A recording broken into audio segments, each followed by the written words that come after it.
할렐루야. 지난 시간 줄거리를 잠깐 이야기하도록 하겠습니다. 이스라엘이 블레셋의 압제 속에 눌려 있을 때에 요나단은 단 한 사람, 무기 든 소년과 함께 조용히 움직이기 시작합니다. 그는 숫자나 상황을 보지 않고 하나님만을 의지하면서 고백을 했죠. 여호와의 구원은 사람의 많고 적음에 달려있지 않다. 그 믿음의 걸음에 하나님께서 응답하셨고 그 공격 하나가 블레셋 진영 전체에 큰 혼란을 일으켰다는 거죠. 이 모든 것은요, 하나님께서 하신 일이었습니다. 이제 16절과 17절의 내용을 보면은요, 이 사울 왕의 파수꾼들이 이상한 장면을 목격하게 됩니다. 블레셋 진영의 갑작스러운 혼란과 흩어짐이 일어났다는 거예요. 이 보고를 들은 사울은 즉시 인원을 체크하라고 합니다. 그제서야 요나단과 그의 무기를 든 자가 사라졌다는 사실을 알게 되죠. 우리 18절 말씀을 읽도록 하겠습니다. 시작.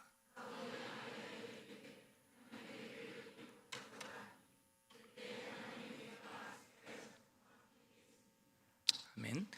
사울은 아이야에게 하나님의 궤를 가져오라고 합니다. 근데 이 구절을 보면은요, 좀 난해한 부분이 있어요.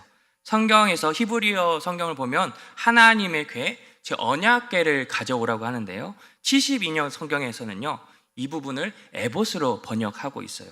그러니까 에봇은 제사장이 입는 제의복이죠. 그러니까 하나님께 뜻을 물을 때 사용되던 우림과 둠밈이 함께 있는 옷입니다.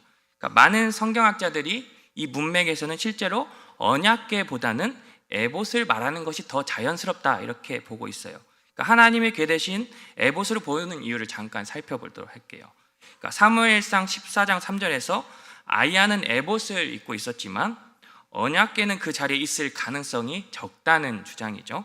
또한 성경에서 언약궤로 하나님의 뜻을 물어본 적은 없다는 겁니다. 그러니까 에봇이 있는 우림과 둠밈이 그 역할을 했다는 거예요. 그리고 이후 사울이 제사장의 손을 거두라고 얘기를 합니다. 그러니까 에봇을 통한 뜻 묻기를 중단하라라는 지시로 보는 것이 자연스럽다는 거죠. 그럼에도 우리가 히브리어 본문을 따른다면요, 법궤가 사울에 의해서 잠시 전장으로 옮겨졌지만 전투가 끝난 후에 다시 기럇 예아림으로 되돌렸던 것으로 그냥 추측해 볼 수 있다는 거죠. 결국 중요한 거는 이겁니다. 사울은 진심으로 하나님께 나아간 것이 아니라 겉으로 보이는 도구들, 그러니까 그것을 의지하면서 형식적인 신앙에만 머물러 있었다는 거죠. 그러니까 사무엘이 곁에 없고 사울은 방향을 잃고 하나님을 그저 모셔오기만 하면 되는 분, 이렇게 생각했을지도 모릅니다. 하지만 사울의 이런 모습은 믿음으로 담대하게 나아갔던 요나단과는 분명히 다른 모습이었다는 거죠. 우리 23절을 볼까요? 사울이 전장에 도착했을 때 블레셋군이 혼란에 빠져서 서로 싸우고 있었다고 말씀드렸습니다. 블레셋 편에 섰던 히브리 사람들과 숨어있던 이스라엘 백성들도 서로 합류해서 블레셋을 추격했죠. 하지만 이 승리는요, 어떤 사람의 수나 전략 때문이 아닙니다. 성경은 분명히 말합니다. 그날에 여호와께서 이스라엘을 구원하셨다고 말씀하고 있는 거예요. 이것은 전쟁이 인간의 싸움이 아니라 하나님께서 친히 싸우신 전쟁이다라는 걸 보여줍니다. 이 표현이 출애굽기 14장 30절하고 역대하 32장 22절에도 같은 표현이 반복됩니다. 그러므로 여호와께서 구원하셨다 이 선언은요, 하나님께서 친히 싸우셨다라는 겁니다. 하나님께서 일하셨고 그 승리는 하나님의 손에서 비롯된 것이라는 거죠. 우리 24절 말씀을 읽도록 하겠습니다. 시작.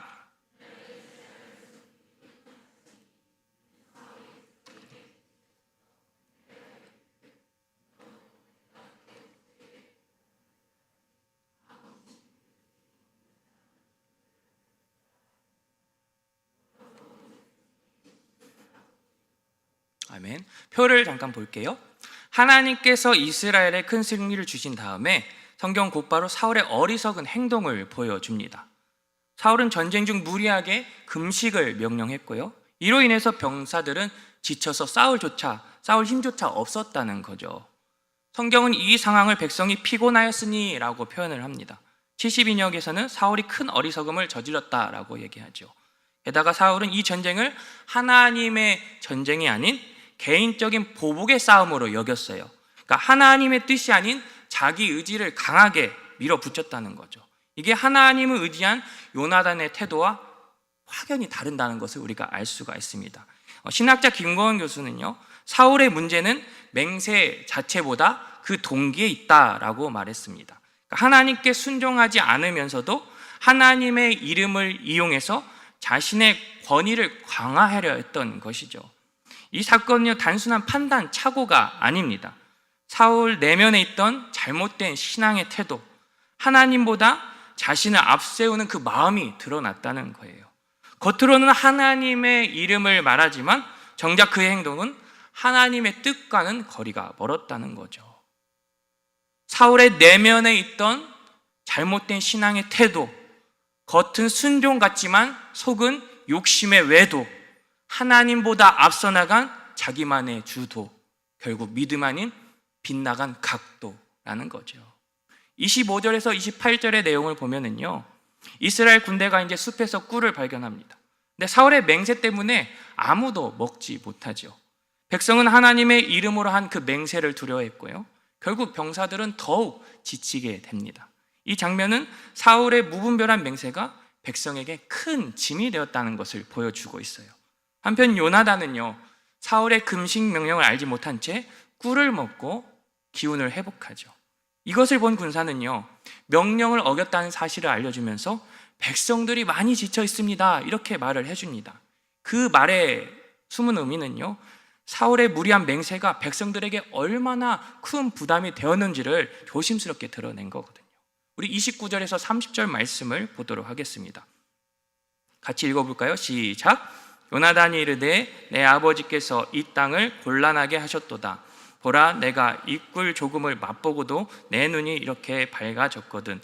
하물며 백성이 오늘 그 대적에게서 탈취하여 얻은 것을 임으로 먹었다라면 블레셋 사람을 살육함이 더욱 많지 아니하겠느냐. 아멘. 표를 한번 볼게요. 요나단은요, 아버지 사울의 명령을 들으니 이렇게 말합니다. 내 아버지께서 이 땅을 곤란하게 하셨다. 여기서 곤란하게 하셨다는 말은요, 단순히 불편했다라는 뜻이 아니에요. 히브리어로 아카르라고 하는데요, 공동체 전체에 해를 끼치거나 재앙을 불러오는 심각한 잘못을 가리킬 때 사용이 됩니다. 대표적인 예가 여호수아 7장이죠. 아간이 하나님께서 금지하신 전리품을 몰래 숨겼을 때 이스라엘 전쟁에서 패배했고, 여호수아는 아간을 향해 말합니다. 네가 우리를 괴롭게 하였으니, 여기서 아카르가 들어가죠. 여호와께서 오늘 너를 괴롭게 할 거다라고 얘기합니다. 이게 아카르라는 단어가 단순한 실수가 아니라 하나님의 그 공동체를 위기로 몰아넣는 중대한 죄를 의미합니다. 요나단이 바로 이 단어를 사용했다는 건요, 아버지 사울의 금식 명령이 단순히 착오 판단이 아니라 공동체 전체를 해치는 중대한 문제였다는 것을 얘기하고 있는 거예요. 이 단어가 사사기 11장에도 등장을 하게 되죠. 그래서 지금 본문에서 이 사울의 무분별한 맹세는요, 결국 자신의 아들 요나단을 죽음의 위기로 몰아넣기도 하죠. 그래서 이 본문은 지도자의 결정이 하나님의 뜻보다 앞설 때, 그리고 거룩한 이름으로 맹세를 남용했을 때 그 결과가 얼마나 위험하고 큰 문제를 일으킬 수 있는지를 보여주는 것입니다. 32절을 우리가 보면은요, 상황이 급격히 바뀌는 걸 알 수가 있어요. 사울이 진군을 멈추자 지쳐있던 군사들은 기다렸던 듯이 전리품에 몰려들어서 양과 또 소, 송아지를 가리지 않고 핏째 먹고 있습니다. 성경은 이를 핏째 먹었다고 분명히 얘기를 하죠. 이것은 여러분 단순한 배고픔의 문제가 아닙니다. 율법에 따르면요, 피는 생명의 상징이고 하나님께 속한 것이기 때문에 짐승의 피를 먹는 것은요, 철저히 금지된 행위인 거예요. 그래서 이 행동은요, 율법을 정면으로 어긴 범죄인 거죠. 이 장면을 본 사람들이 즉시 사울에게 이야기합니다. 백성이 여호와께 죄를 지었습니다. 그러니까 이 고백은 단순한 질서 위반이 아니라 하나님 앞에서 잘못을 인식한 거죠. 근데 사울은 지쳐있는 이 군사들을 위로하거나 돌보던 대신 믿음 없이 행동했다라고 꾸짖습니다. 이 말은 단순히 잘못했다라는 게 아니라 하나님과의 약속을 어긴 큰 불신앙으로 본 거죠. 근데 사울은 힘든 상황에서 행동한 백성들을 그냥 반역자 취급했다고 볼 수가 있어요.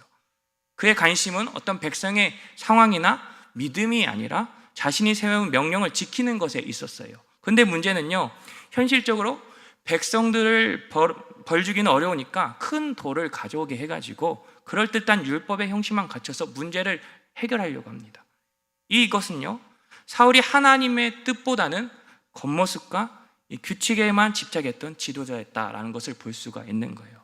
결국 그는 백성의 신뢰를 잃었고요, 지도자로서의 한계를 드러내게 되죠. 이제 34절을 말씀을 읽도록 하겠습니다.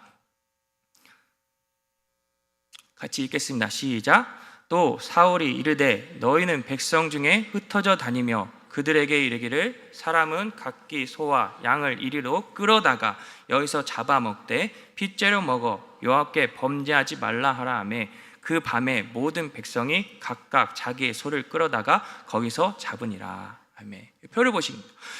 여기서 끌어다가를 보면은 히브리어로 하기시라고 하는데요, 나가시에서 파생된 단어예요. 이 단어는요, 성경에서 주로 제사와 관련된 중요한 장면에서 사용이 됩니다. 즉 예물을 하나님께 바치고 하나님 앞에 가까이 나아가는 행위를 나타내는 데 쓰이거든요. 그런데 사무엘상에서 이 사울의 이야기 속에서 이 단어가 반복될 때는요, 아이러니하게도요, 불순종과 죄의 상징으로 등장하게 된다는 거예요. 사무엘상 13장 9절에 사울은 제사장이 아님에도 불구하고 번제를 가져오게 하고 15장 32절에도 하나님께서 진멸하라 하신 아말렉 왕 아각을 끌어옵니다. 이 거룩해야 할 행위가 하나님을 거스르게 된 거죠. 여러분, 무엇이 문제였을까요? 말로는 하나님께 드리는 제사였습니다. 하지만 그 중심에는 하나님이 아닌 자기 자신이었다는 거죠. 외형적으로는 순종이었지만 실상은 자기 뜻을 고집한 불순종인 거예요. 말씀보다 내 생각이 앞서고 명령보다 감정이 우선되고 전적인 순종 대신 부분적인 타협을 선택했던 사울이죠. 여러분에게 질문을 한번 드리도록 하겠습니다. 여러분은 무엇을 끌어오고 있습니까? 우리는 예배를 드리죠. 그 예배 중심에 정말 하나님을 모시고 있습니까? 어쩌면 예배 자리에 앉아 있으면서도요, 하나님이 아닌 내 감정, 내 자존심, 내 만족을 섬기고 있지는 않습니까? 하나님 도와주세요. 입술로는 그렇게 말을 하는데요, 실제로는 이미 내가 결정해놓고 하나님께 원하는 건 그저 사인만 받으려고 했던 건 아닙니까? 예배 자리에서 나를 얹혀놓고 말씀 앞에서 선다고 말은 하는데요, 기분이 좋을 때는 움직이고 기분이 상하면 멈춰버리고 환경이 불리하면 타협했던 적은 없으십니까? 여러분, 이게 순종일까요? 아닙니다. 그건 순종처럼 보이는 불순종입니다. 겉으로는 하나님을 따른다고 하지만 여전히 내가 주인이면 그것은 하나님을 예배하는 게 아니라 자기 자신, 나 자신을 예배하는 거죠. 순종은요, 감정이 아닙니다. 결단해야 되는 거예요. 하나님은 감정 따라 요동치는 예배를 원치 않으신다는 겁니다. 기분 좋을 때만 하는 순종은 진짜 순종이 아니지요. 순종은 내 뜻이 꺾이고 내 생각이 부서지고 내 자존심이 무너지는 자리에서 시작되는 거예요. 하나님께서 말씀하시면 그 뜻이 이해가 되지 않아도, 내 계산에 맞지 않아도 하나님의 말씀이기에 따라가야 하는 거죠. 그리고 우리의 기도는 어떻습니까? 기도하면서도 하나님을 설득하려고 하진 않았습니까?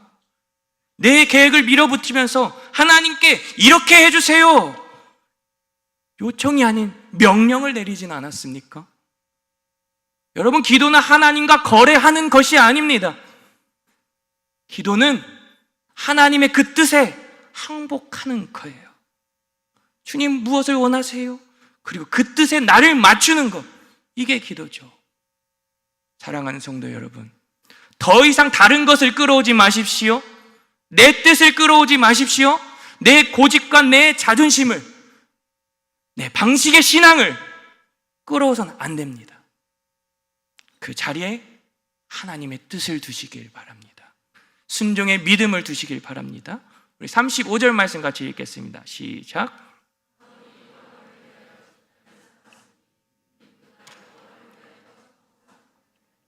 아멘.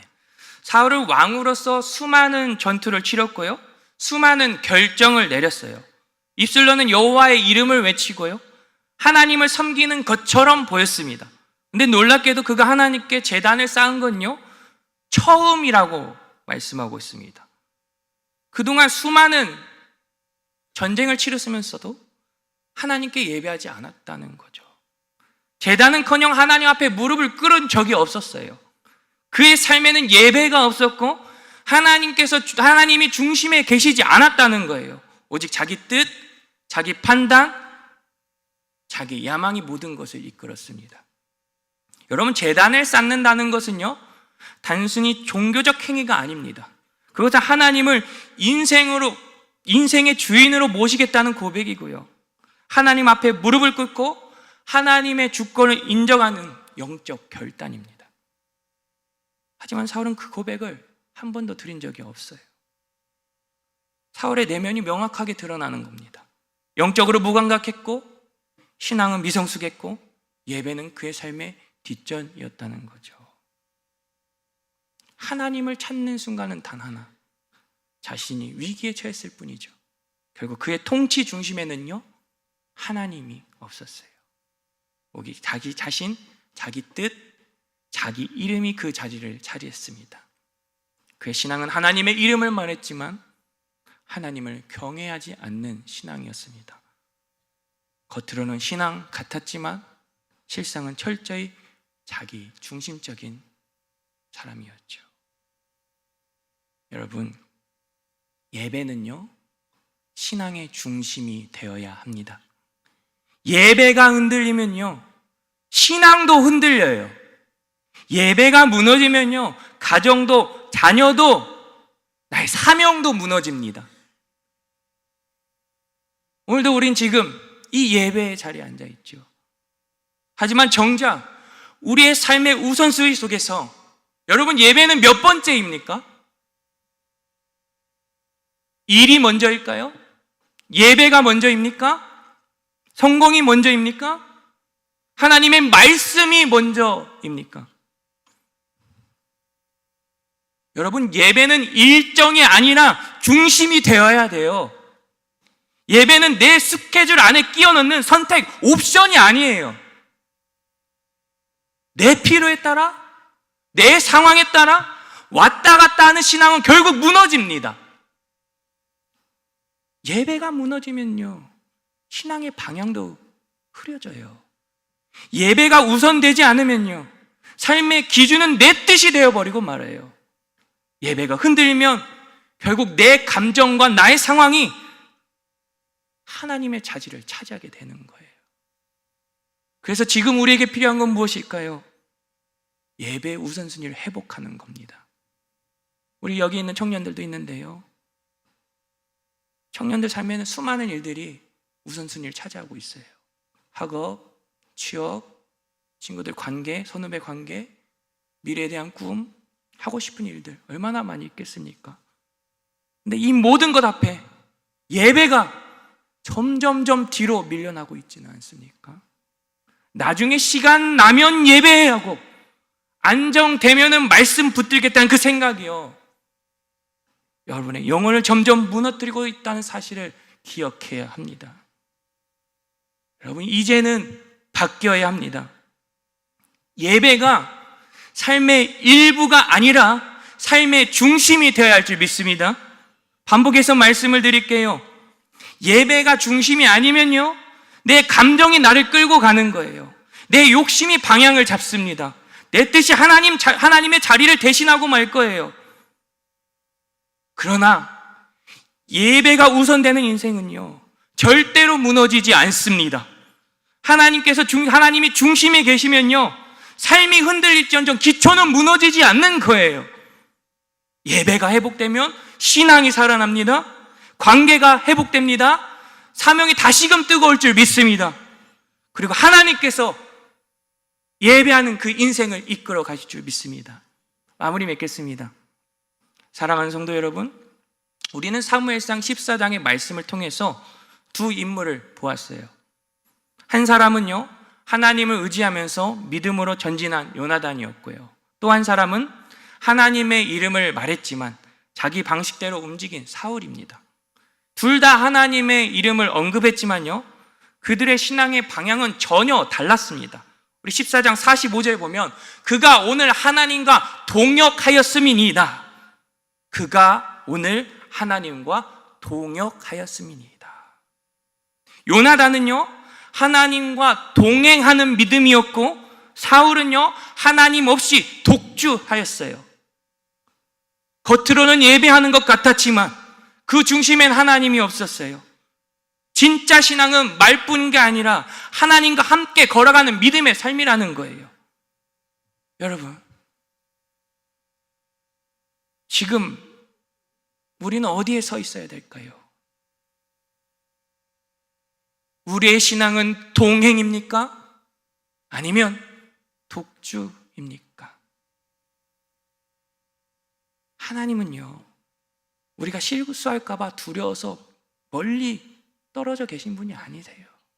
우리를 도우시고 인도하시고 함께 하시길 원하신 분이신 거죠. 하나님과 동행하는 삶은 비록 넘어질지라도요, 결코 쓰러지지 않게 하신 줄 믿습니다. 거센 흔들림 속에서도요, 결코 무너지지 않게 붙들어 주실 줄 믿습니다. 때론 방황할지라도 반드시 하나님의 그 선한 길로 이끌어내실 줄 믿습니다. 왜냐면요, 주님은 넘어짐도 흔들림도 우리의 방황도 그것마저도 사용하셔서요, 우리를 더 깊은 은혜와 더 분명한 목적지로 이끄시는 전능하신 하나님, 은혜의 하나님, 사랑의 하나님이시기 때문입니다. 그 하나님이 우리와 함께 하신다는 사실을 기억하시길 바랍니다. 그럼 우리 이제 결단했으면 좋겠어요. 더 이상 나의 뜻을 끌어오지 마십시오. 자기 계획, 또 나의 감정, 나의 타이밍, 나의 상황과 환경들 하나님 앞에 다 내려놓으시길 바랍니다. 형식적인 신앙이 있었다면요, 이젠 부셔야 합니다. 습관적인 예배는요, 이젠 끝내야 되죠. 나의 중심적인 기도, 이제는 멈춰야 합니다. 그리고 무너진 제단을 다시 쌓으십시오. 예배의 중심을 회복하십시오. 그 중심에 하나님을 모시는 저와 여러분이 되기를 바랍니다. 그럴 때 하나님께서는요, 전쟁터와 같은 우리의 인생 속에서 승리케 하실 줄 믿습니다. 할렐루야.